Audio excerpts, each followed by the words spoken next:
In 2011, directors James Wan and writer Leigh Whannell, known for creating the Saw movie franchise, teamed up for a bold new spin on the classic haunted house movie genre with Insidious, terrifying and innovative film that went on to be one of the scariest and most profitable movies of the year. But, just like the movie, there are lots of weird and bizarre secrets about the film hiding in the shadows. So, here are 7 things you didn't know about Insidious. Probably.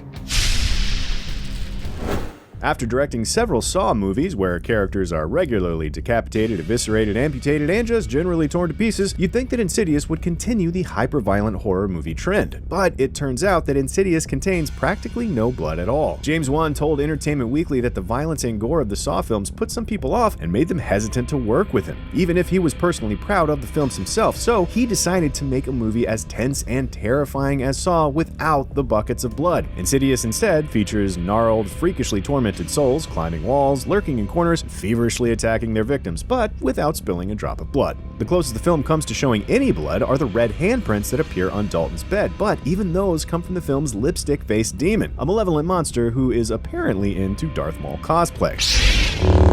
Moving on. When we see Josh's classroom, the chalkboard behind him hides a couple of really cool Easter eggs, starting with a crude drawing of Billy the Puppet from the Saw movie. Underneath his face is a tiny number 8, which at the time was teasing an 8th Saw movie, a movie that wasn't even announced when Insidious was released in 2010. In fact, the 8th Saw movie titled Jigsaw didn't hit theaters until 2017. Additionally, the chalkboard depicts a long list of students heading for detention written out behind Josh's chair, including several people who worked in the hair and makeup departments from the movie, and even director James Wan himself, who has 2 times written next to his name, "See me after class, James."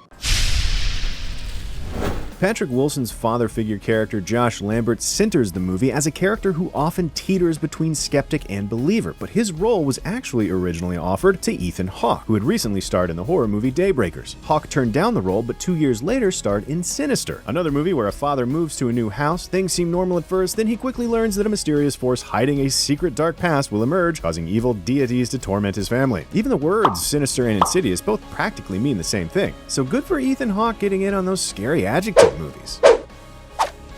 Next thing.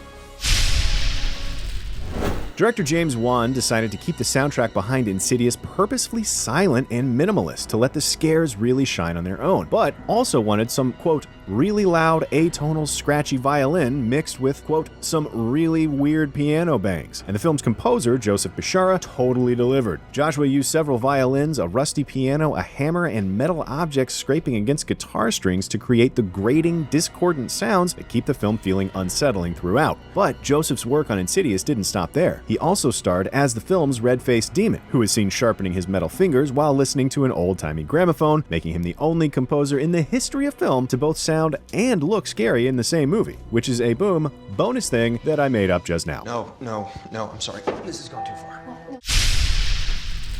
Ty Simpkins, who plays Dalton Lambert in Insidious, was only 9 years old during the filming of the movie, and as it turns out, putting an actual 9-year-old kid in a dark, spooky house brimming with real adults dressed as demonic entities for weeks on end is a legitimately terrifying experience. Ty was frequently so scared during filming that the crew had to pull him aside and show him that the demons were just actors wearing makeup and prosthetics, and that their hideous faces and ghastly screams were all just Hollywood movie magic. Gruesome and traumatizing movie magic.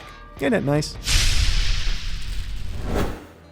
In what's become a very popular and very welcome horror trope, there are several ghosts hiding throughout scenes in Insidious that you probably didn't catch on initial viewing. For starters, the creepy boy ghost is seen facing an ironing board with his back to the camera, Blair Witch style, as Renee is putzing around the house cleaning up after her family. The boy ghost is seen in full a few moments later messing with the family turntable and playing the film's eerie falsetto cover of Tiptoe Through the Tulips by Tiny Tim. But I actually don't know what's scarier, the boy ghost actually looking directly into our souls, or seeing his back turned as he stares at an ironing board in the shadows. Like, what's he gonna do with that ironing board? Oof, I gotta move on. Last thing. The plot of Insidious ultimately centers around Josh and his son Dalton's latent ability to astral project, which basically means to have your soul exit your body and travel elsewhere, usually while you're sleeping. In the world of Insidious, traveling too far from your body might accidentally land you in a nightmarish purgatory world known as The Further, which was actually the original working title for the film. The initial plan to depict Josh's scenes traveling through The Further was to have him float through the world without his feet touching the ground. Crew actually shot this entire sequence like that initially, suspending Patrick Wilson on a set of wires as he slowly hovered through the pitch-black house holding an LED lantern. Filmmakers viewed the footage and realized it might be a bit too much and could potentially take audiences out of the film, so they shot a much more grounded version, pun fully intended, where Josh is walking through the house on his own 2 feet.